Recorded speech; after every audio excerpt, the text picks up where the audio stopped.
Thousands of years ago there was a famous Chinese general with a reputation for being an astute and cunning leader. One day, at the end of a long campaign, this general decided to stop in a stronghold with a small battalion of soldiers, sending his main fighting force ahead to rest elsewhere.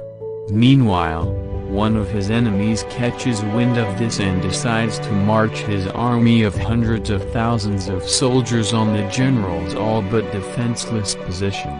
In the middle of the night, the general is awoken by one of his men, who breaks the news. The enemy's close, they'll be there before daybreak, and the tiny band of soldiers in the stronghold will be no match for their numbers. Hearing this, the general stops and pauses, understanding his predicament. He instructs his men to stand down, open the gates, take down the banners from the walls, and hide.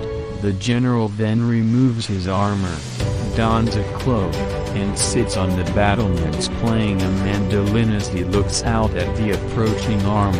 The enemy leader soon arrives. He recognizes the general immediately, and orders his forces to halt. He stops to think. He knows this general better than anyone, including his reputation for wily deeds and setting deadly traps. He waits some more. The presence of this infamous general, sitting there with such nonchalance, makes him question himself. Was the information he received false? Is the general luring him into a trap? Or is it a double bluff?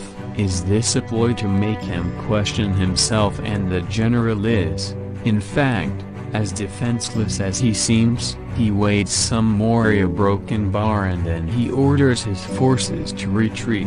Moral of the story: first, your reputation is crucial and can deliver all sorts of positive outcomes. Second, there's often a cleverer, more strategic way to achieve your goals. Never assume it takes sweat, blood and tears. Look for a method of attaining the same results with less effort.